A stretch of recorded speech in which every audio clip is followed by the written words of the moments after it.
Hello viewers, this is algo Bangla 29। আজকে আমরা দেখব হচ্ছে কোড ফোর্সেস রাউন্ড 953 ডিভিশন 2 এর প্রবলেম নাম্বার বি এর সলিউশন। আচ্ছা, এখানে যে একটা লম্বা প্রবলেম স্টেটমেন্ট দেওয়া আছে সেটা একটু সুন্দর মতো করে পড়ে নেবেন যে আলটিমেটলি প্রবলেম স্টেটমেন্টে কি বলা আছে। এই প্রবলেমটার জন্য আমাদের ইনপুট সেকশনে ফার্স্ট একটা টেস্ট কেস ইনপুট থাকবে টি, এবং টেস্ট কেসের আন্ডারে আমাদের তিনটা ইন্টিজার নাম্বার এন, এ এবং বি ইনপুট হিসাবে থাকবে।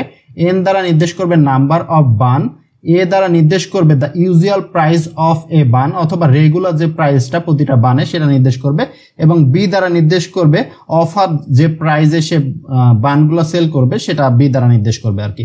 আউটপুটে কি থাকবে? ফর ইচ টেস্ট কেস, প্রতিটা টেস্ট কেসের জন্য output a single integer number, একটা সিঙ্গেল ইন্টিজার নাম্বার আমাদের আউটপুট করে দেখাতে হবে।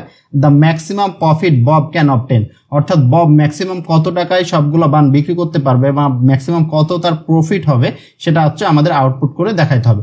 আশা করি যে ইনপুট আউটপুট সেকশনটা ক্লিয়ার। আমরা একটু প্রবলেম স্টেটমেন্টটা পড়বো। প্রবলেম স্টেটমেন্টে কি বলা হচ্ছে? Bob decide to open a bakery, Bob সিদ্ধান্ত নিল যে সে একটা বেকারি ওপেন করবে। অন দ্য ওপেনিং ডে, শুরুর দিনে, he baked N bun that he can sell, সে এন সংখ্যক বান তৈরি করলো যেগুলো সে সেল করবে আর কি। দ্য ইউজুয়াল প্রাইস বা regular price of a bun is a coin, অর্থাৎ প্রতিটা বানের রেগুলার প্রাইস হচ্ছে এ টাকা আর কি। বাট টু অ্যাট্রাক্ট কাস্টমার, সে কাস্টমারদের মনোযোগ আকর্ষণের জন্য বব অর্গানাইজ এ ফলোইং প্রমোশন, বব নিচের প্রমোশন গুলা করলো। সে কি কি প্রমোশন করলো?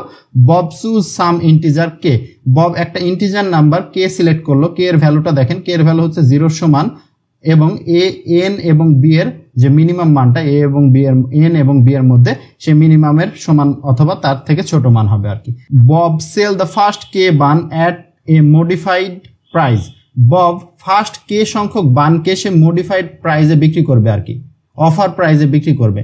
In this case the price of ith bun, আইতম বানের প্রাইস হচ্ছে B minus I plus 1 coin বা 1 টাকা আর কি। এটা দ্বারা কি বোঝাচ্ছে? আইতম বান, ধরলাম যে অফার প্রাইস হচ্ছে বি টাকা, বি এর মান হচ্ছে 10, ঠিক আছে। প্রথম যে ব্যক্তিটা, যে কাস্টমারটা তার কাছে বান কেনার জন্য আসবে বা রুটি কেনার জন্য আসবে, তার কাছ থেকে সে 10 টাকা রাখবে, এবং পরবর্তী যে ব্যক্তিটা আসবে তার কাছ থেকে 1 টাকা কম রাখবে, যে মাইনাস দেওয়া হয়েছে কিন্তু পরবর্তী ব্যক্তি আই দ্বারা বোঝাচ্ছে, তার কাছ থেকে 9 টাকা রাখবে, তার পরবর্তী ব্যক্তি 8 টাকা, তার পরবর্তী ব্যক্তি 7 টাকা, এইভাবে আর কি চলতে থাকবে আর কি। এটা বোঝানো হয়েছে এখানে। Okay, the remaining N minus K bun are sold at a coin, এভাবে কয়েকটা বিক্রি করবে অফার প্রাইসে। বিক্রি করার পর বাদ বাকি যে রুটিগুলো বেঁচে থাকবে সেগুলোকে সে রেগুলার প্রাইসে সেল দিবে আর কি। নোট দ্যাট কে এর মান 0 হইতে পারে, এটা বলা আছে নোটে। Help Bob determine the maximum profit he can obtain by selling N bun, N সংখ্যক রুটি বিক্রি করে সে কত টাকা প্রফিট করবে বা লাভ করতে পারবে সেটা হচ্ছে আমাদের ফাইন্ড আউট করা লাগবে। আশা করি প্রবলেম স্টেটমেন্ট এবং ইনপুট আউটপুট সম্পর্কে ক্লিয়ার একটা ধারণা পাইছেন। আমি যে কোনো একটা টেস্ট কেস নিই, যে 4 4 5, আমরা ব্ল্যাকবোর্ডে চলে আসি, যে আমরা টেস্ট কেস নিলাম 4 4 5, তাহলে এন এর মান ভাই 4, এ এর মান হচ্ছে 4, বি এর মান হচ্ছে 5, তার অফার প্রাইস হচ্ছে 5 টাকা। সে চাচ্ছে যে ম্যাক্সিমাম প্রফিট করতে, তাহলে ম্যাক্সিমাম প্রফিট করতে হলে তাকে কি করা লাগবে? বেশি টাকা দিয়ে সেল দেওয়া লাগবে। তাহলে বেশি টাকা দিয়ে যদি, এখানে সেলের অ্যাপ্রোচটা কি? প্রথম ব্যক্তিকে 5 টাকা দিয়ে সেল দেবে, দ্বিতীয় ব্যক্তিকে 4, তৃতীয় ব্যক্তিকে হচ্ছে 3 2 1, এভাবে আর কি, তার পরবর্তী 0, এভাবে সে সেল দিবে। এবং এখানে রেগুলার প্রাইস হচ্ছে 4 টাকা আর কি, ঠিক আছে। তাহলে সে চাচ্ছে ম্যাক্সিমাম প্রফিট করতে। ম্যাক্সিমাম প্রফিট করার জন্য আমরা দেখতে পাচ্ছি যে সে চাইলে 5 টাকা দিয়ে সেল দিতে পারে। তাহলে 5 টাকা দিয়ে একটা সেল দিবে 5 টাকা দিয়ে, আর বাদ বাকি 4টা তার কাছে রুটি ছিল, একটা 5 টাকা দিয়ে সেল দিছে, বাকিগুলো সে 4 টাকা দিয়ে সেল দিবে, ঠিক আছে। বাকি ছিল 3 গুণন 4, 3 4 12 আর 5 17 টাকা। তাহলে তার টোটাল বিক্রি হবে হচ্ছে 17 টাকা, এই যে আউটপুট হচ্ছে 17 টাকা। আশা করি যে বুঝতে পারছেন। সে চাচ্ছে যে ম্যাক্সিমাম টাকা দিয়ে সে বিক্রি করতে, এখানে ম্যাক্সিমাম 1 টাকা পাইছে সেটা দিয়ে বিক্রি করছে। পরবর্তী টেস্ট কেস হচ্ছে 5 5 9, তাহলে আমি যদি এটা লিখে ফেলি যে 5 5 এবং হচ্ছে 9, এন এর মান হচ্ছে 5, রেগুলার প্রাইস হচ্ছে 5, এবং বি এর মান অফার প্রাইস হচ্ছে 5। তাহলে অফার প্রাইসে এখানে কি ডিস্ট্রিবিউশন হবে? 9 8 7 6 5 4 3 2 1 0। তাহলে সে চাচ্ছে ম্যাক্সিমাম টাকা দিয়ে বিক্রি করতে। তার কাছে রুটি আছে কয়টা? 5টা। তাহলে ম্যাক্সিমাম টাকা কোনটা বড়? 5 বড় না 9 বড়? অবশ্যই 9 বড়। তাহলে 9 টাকা দিয়ে সে বিক্রি করবে এটা। দেন তারপর 8 টাকা দিয়ে একটা বিক্রি করবে, 7 টাকা দিয়ে একটা বিক্রি করবে, 6 টাকা দিয়ে একটা বিক্রি করবে। তাহলে 4টা তো আমাদের অফার প্রাইসে বেশি টাকা দিয়ে বিক্রি করতে পারছে, আর 5 নাম্বারটা সে 5 টাকা দিয়ে বিক্রি করলো, যেটা রেগুলার প্রাইস। তাহলে তার টোটাল সেল হলো কত? 9 প্লাস 8 প্লাস 7 প্লাস 6 প্লাস 5, এটা সবগুলো যোগ করলে যত হবে তত টাকা আর কি। আশা করি যে বুঝতে পারছেন। তাহলে আমরা এগুলো ছোট ছোট ইনপুট, সে কারণে এভাবে হিসাব করতে পারলাম। যখন বড় ইনপুট হবে সেগুলো কিভাবে আমরা হিসাব করব, আমরা এই ক্যালকুলেশনটাই আমরা সেম অ্যাজ এটা করবো। এটা যোগ করলে কত হয় আমি এখান থেকে দেখে নিচ্ছি, সবগুলো যোগ করবেন, এখানে হবে হচ্ছে 35 টাকা আর কি। ঠিক আছে, আমরা সেম কাজটা আমরা সলিউশন অ্যাপ্রোচ নিয়ে এখন আলোচনা করব যে ভাই এন এর মান ছিল হচ্ছে 5 টাকা, এ এর মান ছিল ভাই হচ্ছে 5, এন হচ্ছে 5টা, বি এর মান হচ্ছে ভাই 9 টাকা আর কি। ঠিক আছে, এখন সে কতগুলো অফার প্রাইসে বিক্রি করবে সেটা আমরা আলটিমেটলি কই থেকে পাবো, সেটা হচ্ছে আমরা আগে চেক করব যে কোনটা বড়, এই দুইটার মধ্যে কোনটা বড়, এ বড় না বি বড়, এ বড় না বি বড়। ধরেন ইনপুটটা এভাবে আছে যে 5 9 5, এটা হচ্ছে এন, এটা হচ্ছে এ, এটা হচ্ছে বি। তাহলে তার কিভাবে বিক্রি করলে বেশি লাভ হতো? দেখতে পাচ্ছি তার অফার প্রাইস হচ্ছে কম টাকা, তাকে রেগুলার প্রাইসে বিক্রি করলে বেশি লাভ হচ্ছে। তাহলে 5 গুণন 9, সে 45 টাকা দিয়ে বিক্রি করতে পারছে। কিন্তু অফার প্রাইসে বিক্রি করলে তাকে 35 টাকা দিয়ে বিক্রি করা লাগছে আর কি, মানে এই হিসাবে আর কি, সে যে অ্যাপ্রোচে বলা হয়েছে।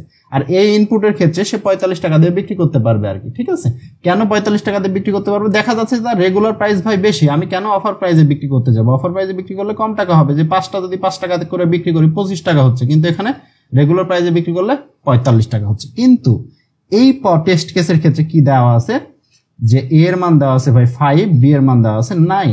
দেখা যাচ্ছে যে এ থেকে বি এর মানটা হচ্ছে বড়, এ থেকে বি এর মান বড়। এখন কথা হচ্ছে বি এর মানটা কত বেশি, তাহলে তার ডিফারেন্সটা আমরা বের করবো যে কত বেশি, সেটা আমরা জানতে যাচ্ছি। 9 - 5, 9 - 5 মানে 4 বেশি। তাহলে সে 4টা রুটি সে অফার প্রাইসে বিক্রি করবে। কয়টা রুটি? দেখেন আমরা উপরে কিন্তু 4টা গুল্লা দিছিলাম, 1 2 3 4, 4টা রুটি সে অফার প্রাইসে। যদি 5 নাম্বার বিক্রি করতে যায় তাহলে কমে যাবে, কিন্তু রেগুলার প্রাইস অথবা তার থেকে কমে যাবে। তাহলে 4টা রুটি সে অফার প্রাইসে বিক্রি করতে পারছে এখানে। তাহলে এই 4টা রুটি সে অফার প্রাইসে বিক্রি করবে। অফার প্রাইস কত? অফার প্রাইস তো কত ছিল? 9।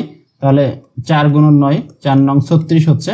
কিন্তু এখানে কিন্তু আমরা এগুলো যদি যোগ করি, 9 + 8 + 7 + 6 15 15 30, এগুলো কিন্তু যোগ করলে আলটিমেটলি 30 হচ্ছে। কিন্তু এখানে আমাদের আউটপুট কত আসছে?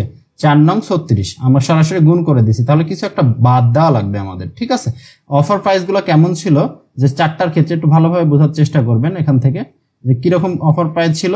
যে প্রথমে সে 9 টাকা দিয়ে বিক্রি করছে একটা, তারপরের জনকে 8 টাকা দিয়ে বিক্রি করছে, তারপরের জনকে 7 টাকা দিয়ে, তারপরের জনকে 6 টাকা দিয়ে। এই 4টা ভাবে সে বিক্রি করছে, কিন্তু আমরা সরাসরি 9 দ্বারা গুণ করছি। ঠিক আছে, তাহলে এগুলোকে যদি আমরা একটু সুন্দরভাবে লিখে ফেলি, 9 + 8 + 7 + 6, ধরেন আরো আছে, ধরেন 5 + 4 + 3 প্লাস না কমা আর কি। ঠিক আছে, 2 1 0। ওকে, তাহলে প্রথম জনকে বিক্রি করছে, এগুলা বি এর মান কত ছিল? বি এর মান ছিল 9। এখন প্রত্যেকটাকে 9 এর থেকে বিয়োগ করব। 9 - 9 মানে 0, 9 - 8 মানে 1, 9 - 7 মানে 2, 9 - 6 মানে হচ্ছে 3, 4 5 6 7 8 এবং 9। দেখেন এই অ্যাপ্রোচে যাচ্ছে বিয়োগ যদি করি। এখানে আমরা কি করলাম? 9 থেকে এই বিটা বিয়োগ করছি আর কি, 9 - b 8 - b, এভাবে বিয়োগ করে করে আমরা এগুলো পাইলাম। এখন এই 4টা যে আমরা সরাসরি গুণ করে 36 করে দিলাম, আপনারা চাইলে লুপ দিয়েও করতে পারেন, কিন্তু আমি যে অ্যাপ্রোচে করছি সেটা বোঝানোর চেষ্টা করছি আর কি। ঠিক আছে, এখন এই 4টা যে গুণ করে আমরা 36 করলাম, তাহলে 36 থেকে কিছু অংশ তো বাদ দেওয়া লাগবে। কতদূর পর্যন্ত আমরা যোগ করছি? যোগ করে 30 পাইছিলাম কতদূর পর্যন্ত? এই যে এই 4টা, নাকি এই 4জন ব্যক্তিকে আমি সেল দেবো, 4জন কাস্টমারের কাছে। তাহলে 4জন কাস্টমারের অ্যাপ্রোচে আমাদের কিছু টাকা তৈরি হয়েছে, যেগুলো হচ্ছে এক্সট্রা, যেগুলো হচ্ছে আমাদের এক্সট্রা টাকা তৈরি হয়েছে। আমরা সরাসরি গুণ দিলে 36 পাচ্ছি, কিন্তু এগুলো আমাদের এখান থেকে বিয়োগ দেওয়া লাগবে। তাহলে কত বিয়োগ দেওয়া লাগবে? 0 + 1 + 2 + 3, মানে হচ্ছে 6 বিয়োগ দেওয়া লাগবে। তাহলে 36 - 6 বিয়োগ দিলে আমরা পাচ্ছি কিন্তু 30। এগুলো সেম অ্যাজ প্রত্যেকটা টেস্ট কেসের ক্ষেত্রে এটা সেম অ্যাজ কাজ করবে। তাহলে এই 6টা কিভাবে পেলাম? এখানে ছোট যেহেতু ইনপুট, আমরা সরাসরি যোগ করলেই পাচ্ছি। আপনারা চাইলে লুপ চালিয়ে 9 + 8 + 7 + 6 যোগ করে দিতে পারেন। আমি জাস্ট একটা ফর্মুলা নিয়ে আসার চেষ্টা করছি। তাহলে এগুলা আমরা যোগ করছি, আপনি মনে করেন যে 0টা নাই, 0 তো এমনিও কোনো কাজ হচ্ছে না, তাহলে 1 + 2 + 3, এই 3টা যোগ করছি, +4 + 5, এভাবে যদি যোগ করি, এটা স্বাভাবিক সংখ্যা যোগ করার সূত্র কি? n × n + 1 / 2, নাকি? এটাই তো মেবি ফর্মুলা। তাহলে n এর মান কত ভাই? 1 2 3, 3টা আছে, 3 3 + 1 মানে হচ্ছে 4 / 2, 3 4 12 / 2 মানে হচ্ছে 6। এই ফর্মুলা দিয়ে আমরা পাচ্ছি। এই ফর্মুলা তাহলে আমরা কিভাবে অ্যাপ্লাই করব? কয়টা আমাদের নাম্বার ছিল, কতগুলো নাম্বার, ডিফারেন্স সংখ্যক নাম্বার আমরা নিয়েছিলাম, যে কয়টা? 4টা ছিল। তাহলে ডিফারেন্সের মধ্যে আমাদের যেহেতু 4 আছে, তাহলে ডিফারেন্সের মধ্যে 4 ছিল, কিন্তু n এর মান এখন হয়েছে 3। তাহলে n এর জায়গায় আমাদের কি বসবে? এন এর জায়গায় বসবে হচ্ছে ডিফারেন্স, কিন্তু ডিফারেন্সের মধ্যে তো ভাই 4 আছে, তাহলে ডিফারেন্স -1 বসাই দেন, প্যারা নাই। তাহলে এন এর জায়গায় ডিফারেন্স -1 এবং এখানে যদি বসান এন এর জায়গায় ডিফারেন্স -1 + 1 তাহলে আলটিমেটলি ডিফারেন্স পেয়ে যাবেন। তাহলে ডিফারেন্স ডিভাইডেড বাই 2। তাহলে এই ফর্মুলাটা আমরা পাচ্ছি, এই ফর্মুলাটা পাচ্ছি। তাহলে আলটিমেটলি আমাদের ফর্মুলা কি আসলো, আমরা সরাসরি অ্যাপ্রোচে আসি, সলিউশন অ্যাপ্রোচ। প্রথম স্টেপ ভাই এ এর মান বেশি বি এর থেকে, বেশি অথবা সমান যাই হোক না কেন, এ এর মান বেশি, অর্থাৎ রেগুলার প্রাইসটা যদি অফার প্রাইসের থেকে বেশি হয়, আমি সবগুলো সেল দেবো কি প্রাইসে, রেগুলার প্রাইসে। এন কে সরাসরি এ এর সাথে গুণ করে দিয়ে যত আসবে তত অ্যান্সার, এটা একটা। দেন সেকেন্ড অ্যাপ্রোচে যে বি এর মানটা যদি বেশি হয় এর থেকে, তাহলে কি হবে, ইকুয়াল না, এটা বেশি হওয়া লাগবে অবশ্যই। বেশি হলে আমাদের ফার্স্ট কাজ হচ্ছে তাদের ডিফারেন্সটা বের করবো যে ভাই কত বেশি, তাহলে বি মাইনাস এ এত বেশি, তাহলে যতগুলো বেশি ততগুলো আমরা কি করতে পারবো, ততগুলো আমরা সেল দিতে পারবো। যেমন এখানে 4টা বেশি ছিল, সে কারণে হচ্ছে আমরা 4টা অফার প্রাইসে সেল দিয়েছিলাম আর একটা হচ্ছে রেগুলার প্রাইসে সেল দিয়েছিলাম। তাহলে কত বেশি সেটা হচ্ছে আমরা বের করলাম।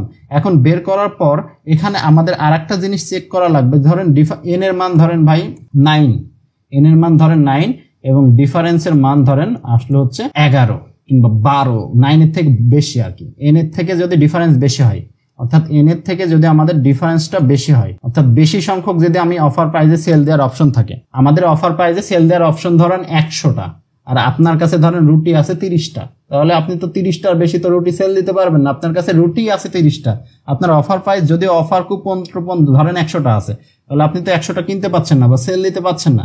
তাহলে ম্যাক্সিমাম কতগুলো সেল দিতে পারবেন আপনি, এন সংখ্যক অর্থাৎ 30টাই সেল দিতে পারবেন। যদি এই কন্ডিশন হয়, এন এর থেকে যদি ডিফারেন্স বেশি হয়, তাহলে আমরা ডিফারেন্সের মানটা কি করে দেব, ডিফারেন্সের মানটা আমাদের হয়ে যাবে এন, মানে মিনিমামটা আর কি। ডিফারেন্সের মান যতগুলো রুটি আছে ততগুলো সেল দেব। আমাদের কাছে ওই আছে 100টা কেনার উপায় আছে, 100টা চাইলে আমরা কিনতে পারবো, কিন্তু তার সেল দেওয়ার সামর্থ্য আছে 30টা, তাহলে আমাদের 30টাই কিনা লাগবে, 100টা চাইলেও আমরা কিনতে পারবো না। তাহলে ডিফারেন্সের মধ্যে আমরা দিয়ে দিলাম এন। তাহলে আমাদের অ্যান্সারটা কত আসবে, এখন অ্যান্সারটা আসবে হচ্ছে, অ্যান্সারটা আমরা কিভাবে বের করলাম যে ডিফারেন্স গুণন, আমরা এখানে দেখেন অ্যান্সারটা আমরা বের করছিলাম কিভাবে, এই যে 4 গুণন 9 করছিলাম, কোথায় যেন, এই যে 4 গুণন 9, তাহলে ডিফারেন্সের সাথে কত গুণ দিছিলাম 9, 9 মানে কি, 9 মানে হচ্ছে বি, তাহলে ডিফারেন্স গুণন বি, এটা গুণ করলে কত হয়েছিল 36, সেখান থেকে 6 বাদ দিলাম। 6 বাদ দেওয়ার জন্য আমরা একটা ফর্মুলা নিয়ে আসছিলাম, এই যে formula difference into difference minus 1 divided by 2, তাহলে এই ফর্মুলাটা আমাদের এটা বাদ দেওয়া লাগবে, difference into difference minus 1 divided by 2, তাহলে এটা হচ্ছে আমাদের একটা অ্যান্সার, এটা কিন্তু আমাদের একটা অ্যান্সার। তাহলে এখানে একটা অ্যান্সার পাচ্ছি, যদি এই কন্ডিশন ম্যাচ করে, এন এর থেকে ডিফারেন্স বেশি হয়, যদি এ যদি বি এর থেকে বড় হয়, তাহলে এখানে একটা অ্যান্সার পাচ্ছি। এখন আমাদের আরো একটা কন্ডিশন আমরা দেখতে পাচ্ছি এখানে, ভাই এন বড় না হয় যদি ভাই ডিফারেন্স বড় হয় তখন কি হবে ভাই একটু বলেন না। তাহলে এন বড় না হয় যদি ডিফারেন্সটা বড় হয় এন এর থেকে, সেই কেসে আমাদের কি হবে, এন বড় না হয় অথবা ইকুয়াল যাই হোক না কেন, এন বড় না হয় যদি ডিফারেন্স বড় হয়, অর্থাৎ ধরেন যে ভাই এন আমার কাছে রুটি আছে ভাই 10টা আর আমি অফার প্রাইস, ডিফারেন্স মানে হচ্ছে অফার প্রাইসে কতগুলো সেল দিতে পারবো, অফার প্রাইসে সেল দিতে পারবো 8টা, অফার প্রাইসে কতগুলো সেল দিতে পারবো আমরা 8টা। তাহলে আমরা কি করব, অফার প্রাইস যেহেতু বেশি টাকা, তাহলে বেশি টাকায় আমরা কতগুলো সেল দেবো 8টা সেল দেবো বেশি টাকায় সেল দেবো 8টা, এবং বাকি যে 2টা সেটা সেল দেবো হচ্ছে রেগুলার প্রাইসে, আরপি রেগুলার প্রাইস। ওকে, 8টা সেল দেবো হচ্ছে অফার প্রাইসে এবং 2টা সেল দেবো হচ্ছে রেগুলার প্রাইসে। তাহলে এখানে সেম কাজটা আমরা করব, তাহলে যতগুলো আছে সবগুলো, তাহলে অ্যান্সারের মানটা আমাদের কত হবে ভাই, অ্যান্সারের মানটা সেম অ্যাজ ডিফারেন্সের সাথে আমাদের কত গুণ হবে, বি গুণ হবে, এবং এখান থেকে সেম অ্যাজ এগুলো হচ্ছে আমাদের বাদ হবে নাকি, এই যে এই অংশটুকু আমাদের বাদ হবে, যে ডিফারেন্স হাবি যাবে এটুকু বাদ হবে। তাহলে এখানে যে কাজটা করলাম সেই সেম কাজটা এখানে করব, এই লাইনটা আর কি, এই লাইনটা আমরা এখানে করব। করার পর এই যে 8টা তো আমরা সেল দিয়ে ফেললাম, 8টা আমরা সেল দিয়ে ফেললাম, এখানে এখন বাকি আছে কয়টা, এই 2টা কিভাবে পেলাম, 10 থেকে 8 বাদ দিছি, অর্থাৎ এন থেকে আমরা ডিফারেন্স বাদ দিছি। এখানেও সেম কাজটা করব, যে এন এর মানটা একটু আপডেট করে নেব, যে এন থেকে আমরা ডিফারেন্সটা বাদ দিয়ে দেব। ঠিক আছে, এন থেকে যদি ডিফারেন্সটা বাদ দিয়ে দিই তাহলে আমরা এই 2 পেয়ে যাব। ওকে, 2 পেয়ে যাব।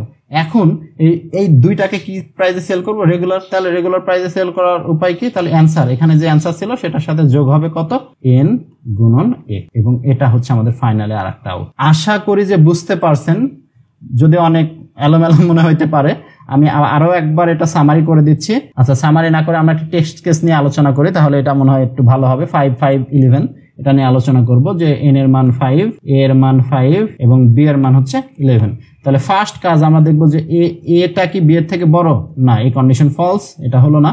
দেন চেক করব যে a এর থেকে কি b বড়, হ্যাঁ, এই কন্ডিশন আমাদের 2, এটা ইকুয়ালও চেক করবেন, এই কন্ডিশন আমাদের 2। তাহলে দেন বের করব ভাই ডিফারেন্স কত। ডিফারেন্স বের করার জন্য 11 - 5 মানে হচ্ছে b - a আর কি, ঠিক আছে। কয়টা? 6টা। এখন আমরা চেক করব যে কোনটা বড়, ডিফারেন্স বড় না n বড়। তাহলে আমরা এখানে দেখতে পাচ্ছি যে ভাই ডিফারেন্সটা n এর থেকে বড়, ডিফারেন্সটা n এর থেকে বড়। তাহলে ডিফারেন্সের মান একটু আপডেট হয়ে যাবে। ডিফারেন্সের মান আমাদের আপডেট হয়ে কত হয়ে যাবে? ডিফারেন্সের মান n হয়ে যাবে, অর্থাৎ ডিফারেন্সের মান 6 থেকে আপডেট হয়ে 5 হয়ে গেল। যে আমরা 6টা কেনার দরকার নেই, আমাদের 5টা কিনলেই হবে। দেন 5 এর সাথে আমাদের কত গুণ হবে? b এর মানটা গুণ হবে। b এর মান কত? 11। 5 11 55 মাইনাস এখান থেকে কত বাদ যাবে? ফর্মুলাটা কি ছিল? ডিফারেন্স, অর্থাৎ 5 ইন্টু ডিফারেন্স -1, অর্থাৎ 5 - 1 মানে হচ্ছে 4 ডিভাইডেড বাই 2। তাহলে এটা কাটা যায়, 10 বাদ যাবে। তাহলে এটা অ্যান্সার আসছে হচ্ছে 45। 55 - 10 আর কি 45। আমরা যদি এটা যদি একটু চেক করে দেখি, এই যে আমাদের অ্যান্সার কিন্তু আছে 45। আশা করি যে বুঝতে পারছেন। তারপরও যদি কারো কোনো জায়গায় কোনো অংশে বুঝতে অসুবিধা হয়ে থাকে, তারপরেও তো কমেন্ট করে জানাবেন। কমেন্ট বক্স তো সবার জন্য ওপেন আছে। আমি সরাসরি কোডটা একটু দেখাই দিচ্ছি, যে কোডে আমরা সেম কাজই করছি, আমি সব বলে দিছি অলরেডি। যে এটা অবশ্যই লং এ নেবেন, লং নাও। আমি কিন্তু এটা খেয়াল করবেন, আমি অনেক ভিডিওতে এটা বলি নাই হয়তো, লং এ নিছি আমি। দেন প্রথমে হচ্ছে টেস্ট কেসটা ইনপুট দিলাম। দেন টেস্ট কেসে আমরা 3টা integer number n a b আমরা ইনপুট নিলাম। দেন অ্যান্সার ইকুয়াল টু 0। দেন আমরা ফার্স্টে চেক করলাম যে a এর মানটা কি b এর থেকে বড় কিনা। বড় হলে জাস্ট সবগুলো রেগুলার প্রাইসে আমি সেল দিয়ে দেবো। যদি বড় না হয় তাহলে ফার্স্টে ডিফারেন্স বের করে নেব। ডিফারেন্স বের করার পর আমরা প্রথমে চেক করব যে ডিফারেন্সের থেকে কি ভাই n এর মানটা বড় কিনা। হ্যাঁ, ডিফারেন্সের থেকে যদি n এর মান বড় হয় তাহলে অ্যান্সারটা আমাদের এভাবে ক্যালকুলেট হবে। এটা তো আমরা পূর্বে আলোচনা করলাম, এটা কি ফর্মুলা থেকে আসলো। দেন হচ্ছে n এর মানটা আমাদের কত হবে? একটু আপডেট হয়ে যাবে, যেহেতু ডিফারেন্স সংখ্যক আমরা বিক্রি করেই দিছি। তাহলে n এর মানটা আর বাকি যেটা আছে সেটা বের করলাম, সেটাকে আমরা রেগুলার প্রাইসে সেল দিয়ে দিলাম। এবং যদি ডিফারেন্সের থেকে n বড় না হয়ে যদি ডিফারেন্সই বড় হয়, তাহলে ডিফারেন্সের মানটা আপডেট হয়ে n হয়ে যাবে এবং সেম অ্যাজ এই ফর্মুলা এখানে বসবে। এবং ফাইনালি হচ্ছে আমরা অ্যান্সারটা আউটপুট করে দিছি। আশা করি যে বুঝতে পারছেন। তারপরে যদি কারো কোনো জায়গায় বুঝতে অসুবিধা হয়ে থাকে অবশ্যই কমেন্ট করে জানাবেন। যারা আমাদের চ্যানেলের নতুন ভিউয়ার্স আছেন এবং যারা সাবস্ক্রাইব করেন নাই এখনো, অবশ্যই সাবস্ক্রাইব করে বেল বাটনটা প্রেস করে রাখবেন, যেন যে কোনো ভিডিওর নোটিফিকেশন সবার আগে আপনি পেয়ে যান। আর আমাদের একটা ফেসবুক পেজও আছে অ্যালগো বাংলা 29 নামে, সেখানে অবশ্যই ফেসবুকে গিয়ে সার্চ করে অথবা আমাদের কমেন্ট সেকশনে, আমাদের ডিসক্রিপশনে গিয়ে সেখান থেকে আপনি লিঙ্কগুলো পেয়ে যাবেন। সেখানে গিয়ে অবশ্যই ফলো দিয়ে রাখবেন আর কি, যে কোনো ভিডিওর নোটিফিকেশন পাওয়ার জন্য। ধন্যবাদ সবাইকে। This is algo Bangla 29। ধন্যবাদ।